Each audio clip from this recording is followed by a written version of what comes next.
दैनिक बहुजन सौरभ, बहुजनों के सांस्कृतिक तथा सामाजिक आंदोलन का मुखपत्र। नमस्ते, जय भीम। मैं एडवोकेट डॉक्टर सिद्धार्थ कामले, दैनिक बहुजन सौरभ का मुख्य संपादक। मित्रों, मुझे लगता है कि आज का दिन इतिहास में एक अलग अक्षरों से लिखा जाएगा। शायद मुझे ज्ञान है कि 3000 साल से जिस तरीका से हिंदू संस्कृति की कुछ जाति के ऊपर में पकड़ थी और उसको लेके पूरा का पूरा उनका संस्कृति और हर चीज़ों में पकड़ थी और वहाँ से वो चल रहा था, उस चीज़ को आज पहली बार कांग्रेस ने पकड़ा ही नहीं तो उसको मरोड़ा, ऐसे मरोड़ा कि जिसका कोई अंदाजा ही नहीं था। पूरे पार्लियामेंट में आरएसएस का बनाया हुआ पूरा खेल, सब मीडिया, सभी जगह से, पूरे एडमिनिस्ट्रेटिव ऑफिसेस, यूनिवर्सिटीज और हर जगह पे उनकी पकड़। ऐसे आरएसएस का जो मुखिया है बना हुआ, मतलब नरेंद्र मोदी और अमित शाह, उनको ऐसे हंटर लगाए कि जिसके वजह से वो 8-15 दिन तक तो सदन के बाहर ही मतलब आए नहीं। इतना डर, इतना खौफ। दूसरा मोदी, उसके उतना ही डर उन दोनों को भी, लोगों को इतना था कि जिसके वजह से आज आए नहीं, और आए भी बड़े नाटकीय ढंग से आए। जैसे आए 1 मिनट की भी सदन में का ये नहीं चली और उसके बाद में तुरंत आज ये हुआ, मतलब राष्ट्रगान हुआ और राष्ट्रगान के बाद में तुरंत आज के लिए पूरा का पूरा सदन का समाप्ति हो गई है। ऐसे नाटकीय ढंग से आए, नाटकीय ढंग से लोगों ने देखा और सब लोग देख रहे थे कि भाई ये क्या चल रहा है। और निश्चित रूप से विपक्ष तो पूरा आक्रामक था, पहले से भी था, आज भी था। और ये पूरा का पूरा जो ड्रामा चल रहा था वो कुछ नहीं था, सब लोगों ने आरएसएस की मुंडी को पकड़ के दबा रहे थे सब, क्योंकि ये सबको खिलाने वाले जो थे वो आरएसएस के लोग थे। इधर में कर्नाटका में कंटिन्यूसली आरएसएस के लोग, उनके ऊपर आरएसएस पे हावी हो रहे हैं, वहाँ के खड़गे जी, जूनियर खड़गे जी जो होम मिनिस्टर है, और इधर से पूरी का पूरा सिस्टम उनके पीछे में लगा हुआ है। मुझे लगता है कि ये पहले इतिहास में इस तरीका से कभी कुछ नहीं हुआ। लोगों के मन में ऐसा डर लगा था कि भाई आरएसएस के लोग कुछ भी कर सकते हैं, लेकिन उनको चुनौती देने की किसी ने ताकत भी नहीं की और ना कोई कुछ हुआ उनसे। और चुनौती तो हजारों लोगों ने दी, लेकिन वो उतने प्रमाण में नहीं हुआ जो आज संपूर्ण भारत में जिस तरीका से उसका सब चारों तरफ में फैला है। और उनका डर जो था वो, और कितने डरपोक और ये लोग थे। उन्होंने कहा कि ये बंच ऑफ थॉट्स के ऊपर में पूरा उनका सिस्टम चलता है, लेकिन आज राहुल गांधी ने उसको बंच ऑफ जोकर्स कहा। उन्होंने कहा ये कावर्ड लोग है, ये डरपोक है, ये कुछ नहीं कर सकते। ये इस तरीका से इतनी गंदी लैंग्वेज में उनको डराया, धमकाया। तो मुझे लगता है कि इसके परिणाम क्या हो गए, लेकिन हर आदमी यही सोचता है कि आरएसएस से कौन खुजाएगा, आरएसएस से पंगे कौन लेगा, आरएसएस।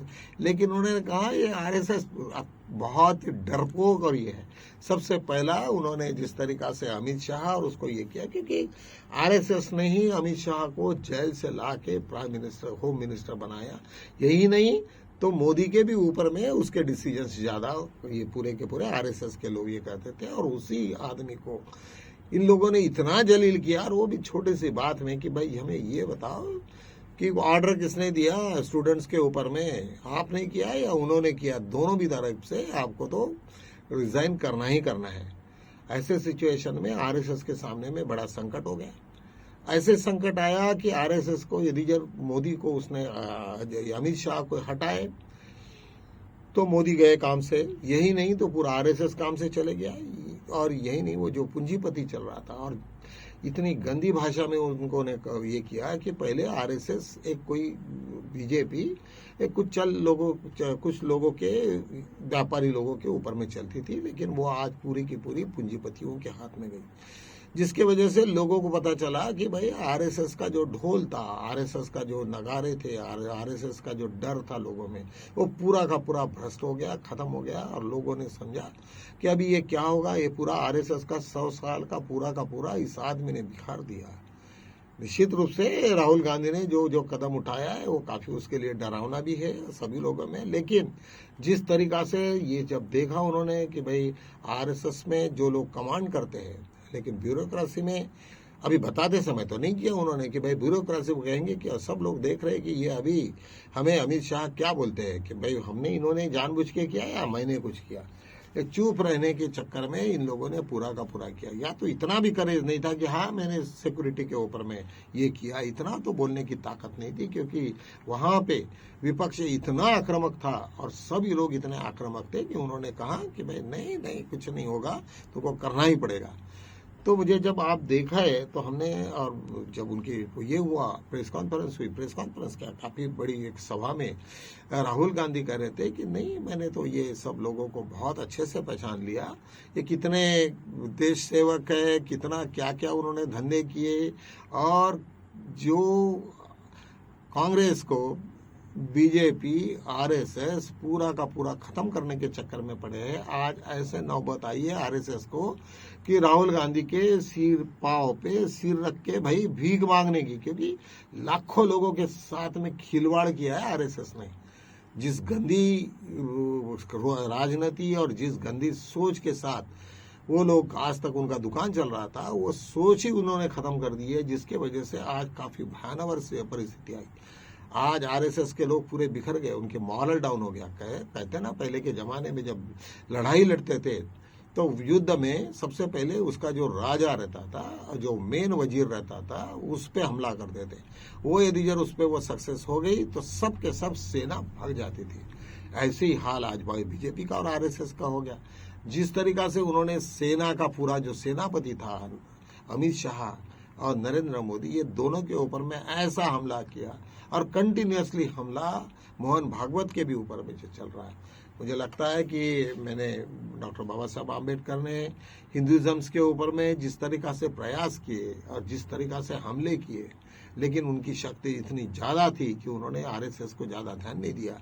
लेकिन जब सबसे पहले नागपुर में आए तो उन्होंने कहा कि भाई ये गलती से भी मत समझो कि मैं आरएसएस के यहाँ पे नागपुर में मैंने जो बुद्ध धम्म की दीक्षा ली तो यहाँ आरएसएस का हेडक्वार्टर है, बिल्कुल नहीं ये समझने का।